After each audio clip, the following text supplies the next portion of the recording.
Bonjour à tous. Je m'appelle Henri Metzger. Je travaille chez Open Classrooms. Je pilote les offres entreprises en partie chez Open Classrooms. Pour ceux qui ne connaissent pas Open Classrooms, on est assez disruptif dans le monde de la formation. On fait de la formation en ligne jusqu'à délivrer des titres RNCP. Et voilà, et on se pose un peu la question de savoir est-ce que la transformation va tuer les acteurs de la formation. Et je vais tenter d'y répondre. Et j'ai commencé déjà par raconter une anecdote. La semaine dernière, j'étais dans le métro. Et là, il y a deux jeunes, une vingtaine d'années, qui rentrent. Bon, ils discutent, je fais pas attention. Jusqu'à un moment où j'entends un des deux qui dit « Ouais, si on met un peu de machine learning, là, ça va le faire. » Et pour moi, ça a été une claque. Bon, déjà, je me suis senti un peu vieux. Et puis, je me suis rendu compte à quel point c'était même plus une réalité. Pour ceux qui ne connaissent pas le machine learning, ça fait partie du métier de data scientist. On utilise du machine learning, etc. Donc quelque chose, il y a encore 5 ans, on n'en parlait pratiquement pas. Je ne pourrais pas vous en parler. Je sais que ça existe. Maintenant, ça a apporté, au-delà de la réalité sur ces nouveaux métiers, ça a apporté vraiment une banalité. C'est-à-dire qu'ils en parlaient vraiment comme on pourrait parler d'un vulgaire bout de scotch. Comme si, moi, dans le métro, je disais, bah, tu mets un petit peu de scotch et ça va tenir. Sauf qu'eux, ils parlaient du machine learning et ils avaient une vingtaine d'années. Et là, je me suis dit, l'impact de la transformation quand même sur les métiers, c'est même plus une réalité, c'est donc une banalité. Parce que c'est vraiment évident que la transformation bouleverse en profondeur les métiers. On en parle énormément, mais on le voit vraiment de plus en plus. C'est-à-dire qu'on dit qu'il y a 30% des métiers qui vont disparaître dans les 5 à 10 prochaines années. 60% des métiers des 10 prochaines années, bah, on les connaît pas encore. Et tous les métiers sont impactés. Donc soit il y a les nouveaux métiers, on peut parler des data scientists justement, des scrum masters, des UX designers, tous ces métiers-là dont on n'entendait pas parler, qui n'existaient pas il y a encore quelques années, qui sont maintenant au cœur du sujet et puis qu'on retrouve dans une rame de métro un samedi après-midi. Et il y a aussi les anciens métiers qui sont aussi impactés par le numérique. Je pense par exemple, si demain on avait besoin d'un directeur marketing, bah, s'il n'a pas la composante digitale, ça sera difficile quand même d'avoir des bonnes performances. Et c'est un vrai enjeu aujourd'hui pour la société, pour les entreprises. Je ne sais pas si vous savez combien ça coûte aux entreprises par an de l'incompétence numérique. On parle d'incompétence numérique. Ça coûte 2,2 milliards d'euros par an. Et ça, c'était une étude qui remonte à 3 ans.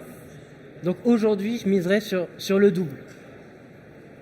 Donc il y a un véritable enjeu sur l'accompagnement des compétences à l'heure du digital. Parce que le digital, ça a vraiment transformé la manière dont la société fonctionne, dont nous, en tant que consommateurs, on évolue. Et ça évolue hyper rapidement. Si on parle de l'obsolescence des compétences, qui sont en fait le cœur du sujet, avant, on considérait qu'il fallait une carrière pour voir ses compétences devenir obsolètes. Donc en gros une 50aine d'années. C'était le cas de mon père. Directeur financier, en termes de compétences, il n'a pas eu besoin de se reformer réellement tout au long de sa vie. Les formations qu'il a pu faire, je pense qu'elles n'étaient pas premièrement, pas énorme, et c'était plutôt des petits plus. Et sur des compétences peut-être un petit peu annexes aux siennes, c'est-à-dire peut-être mieux parler anglais, etc., mais pas sur son métier réellement. Et aujourd'hui, on est passé de 50 ans à 2 ans. Donc, ça fait une différence qui est énorme. On dit qu'au bout de 2 ans, 50% de nos compétences, elles sont à jeter à la poubelle. Ce qui est quand même assez flippant, parce que ça veut dire qu'il faut vraiment se reformer tout au long de sa vie. Sinon, son employabilité, elle est à jeter à la poubelle. Et pour nous, l'enjeu en tant au niveau personnel, notre enjeu, c'est de réussir justement à se mettre dans cette posture d'apprenant agile. Et pour les entreprises, c'est plutôt justement de donner les moyens d'accompagner l'employabilité de leurs collaborateurs pour avoir une meilleure performance. Maintenant, les acteurs de la formation là-dedans. Les acteurs de la formation, on peut se dire que, comme disait Pangloss à Candide, tout est pour le mieux dans le meilleur des mondes, mon cher Candide. Parce que effectivement, ça veut dire qu'il y a un besoin énorme de former les gens. Et en plus, pas de les former qu'une fois, puisque les compétences, puisqu'elles deviennent obsolètes au bout de 2 ans, il va falloir se reformer vraiment tout au long de sa vie. Et de manière très régulière. Donc on pourrait se dire, la logique, ça serait de se dire, les acteurs de la formation, pour eux, c'est l'Eldorado, ils vont avoir de très belles années devant eux. Sauf que le problème, c'est que si les acteurs de la formation, ils ne se transforment pas eux-mêmes pour accompagner cette évolution du marché ultra rapide et qui continuent à faire de la formation comme ils le faisaient avant, en fait, il y a des chances qu'ils soient morts. Parce qu'il faut réussir à accompagner cette évolution qui est ultra rapide et s'adapter, c'est-à-dire réadapter tout son dispositif de formation pour répondre à ces nouveaux enjeux, ces nouvelles compétences qui apparaissent très rapidement, c'est-à-dire qu'on ne connaît pas encore la compétence de demain. Donc il va falloir réussir à, dès qu'on arrive à l'identifier, apporter la solution pour former et pouvoir former à grande échelle. J'ai fait une rencontre fin 2018 avec une énorme ESN qui est présente dans le monde entier et qui disait c'est simple, nous en fait on va monter notre propre école parce qu'on n'arrive pas à trouver les talents dont on a besoin. On cherche des développeurs Java, ils n'existent pas sur le marché du travail, il faut les créer et ceux qu'on trouve en plus ils n'ont pas les bonnes compétences qu'on attend. Donc ce que j'entends là-dedans, moi, c'est en fait finalement, est-ce que les acteurs de la formation, ils arrivent à répondre aux nouveaux besoins des entreprises pour qu'ils aillent jusqu'à créer leurs propres écoles. En fait, ils disent, on a une défaillance du marché, à savoir que les compétences dont on a besoin, le marché n'arrive pas à nous les apporter. Donc on va devoir le créer nous-mêmes. Donc ce qui veut dire qu'en fait, il faut que acteurs de la formation, on puisse se réinventer pour répondre à cette tension du marché. Le marché, il n'a jamais été aussi tendu. Il y a une étude de Manpower qui est sortie disant que le marché, il n'a jamais été aussi tendu. Ça fait 12 ans qu'il n'a pas été aussi tendu, le marché.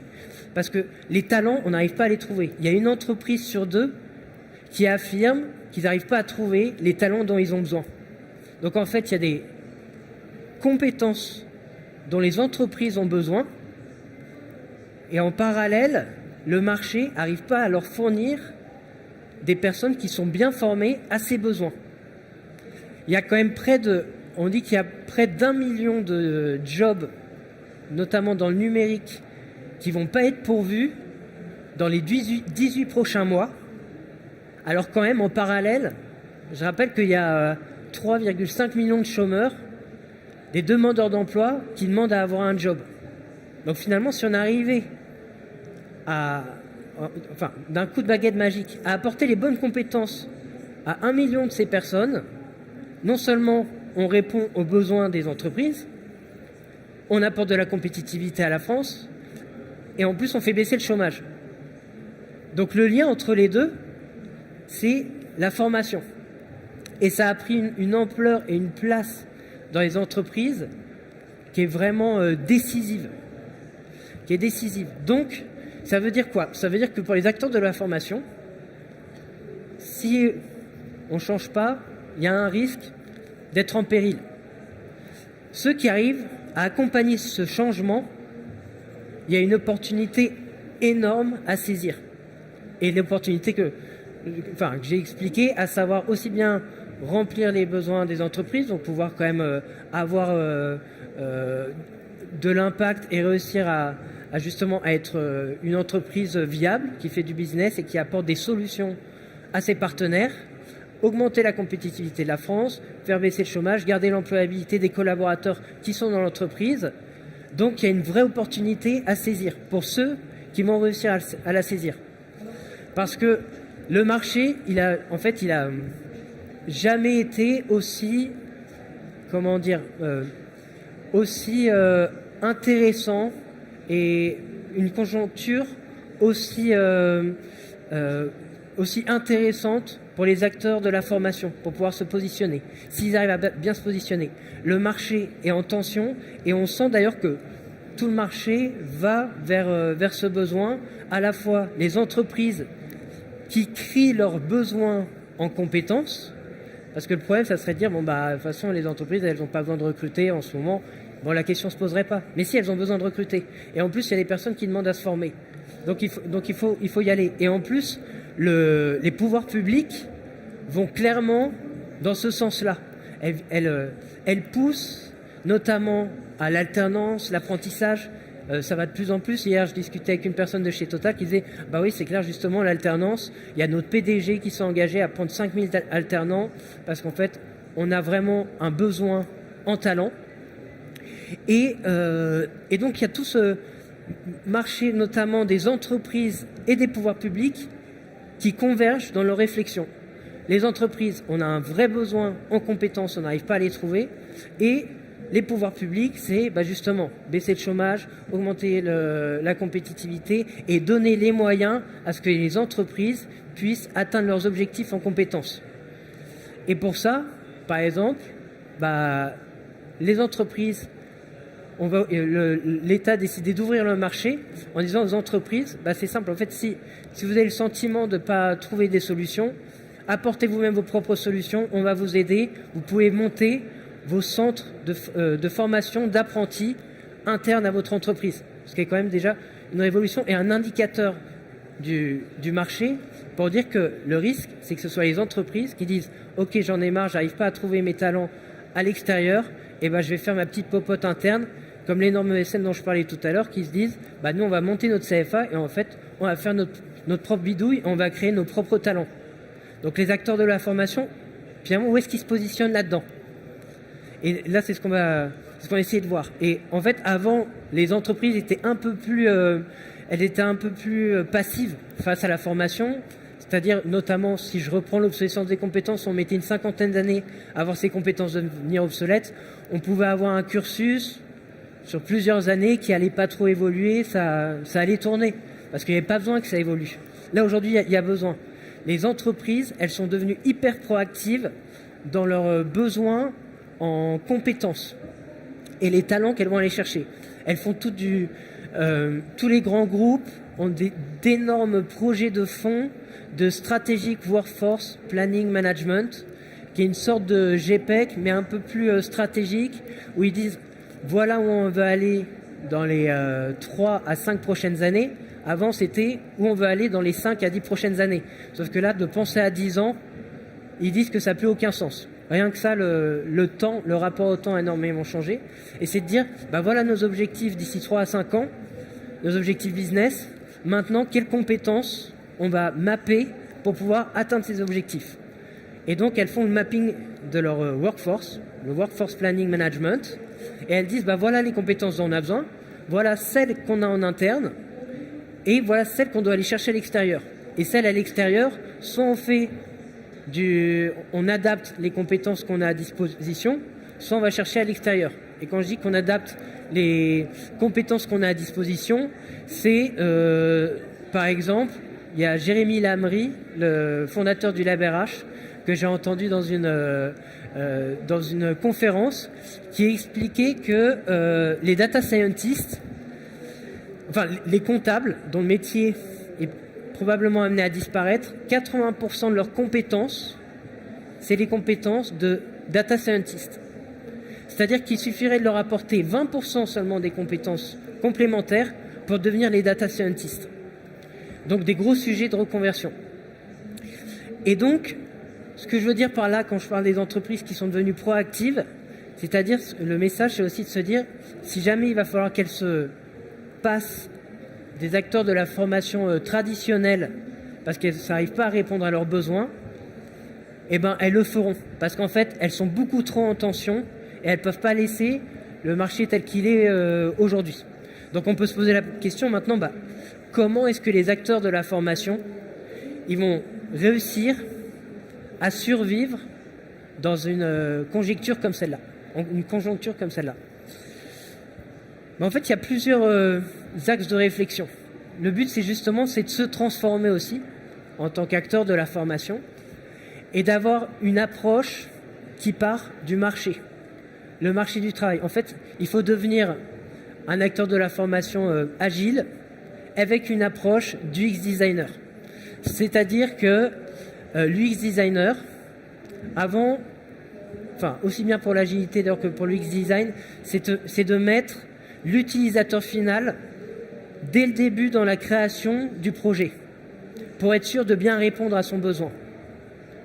Donc en fait, c'est de partir du marché du travail, où sont les compétences et les métiers qui sont en tension. Et en fait, ceux qui sont le mieux placés pour le savoir, c'est les entreprises. Typiquement, le SN qui disait, moi, mes développeurs Java, je ne les trouve pas, ou ils sont mal formés, parce qu'en fait, mon référentiel de compétences internes, c'est celui-là. Parfait. Donnez-nous votre référentiel de compétences, et on va co-créer ensemble, avec vos experts métiers terrain, les parcours pour être sûr de bien répondre, le sniper qui va bien répondre à vos compétences, à celles dont vous avez besoin. Et ensuite, c'est de réussir à être assez agile dans son ingénierie pédagogique pour pouvoir évoluer en même temps que le marché. Pouvoir sortir des cursus hyper rapidement qui répondent bien aux besoins de l'entreprise et de pouvoir le sortir rapidement et que l'ingénierie pédagogique soit faite de manière à ce qu'on puisse faire évoluer le métier assez rapidement. Puisque les métiers sont voués, avec l'obsolescence des compétences très rapide, à évoluer très rapidement. C'est-à-dire que si par exemple vous mettez 1 an à sortir un cursus, en fait 1 an, si ça se trouve, quand vous allez sortir le cursus, il sera peut-être déjà obsolète. J'exagère le trait, mais on en est quand même pas loin du tout. Donc c'est d'avoir cette approche à la fois agile et du UX designer en mettant vraiment l'utilisateur final, donc l'entreprise, les personnes qui ont besoin de ces compétences, au cœur de la création des cursus.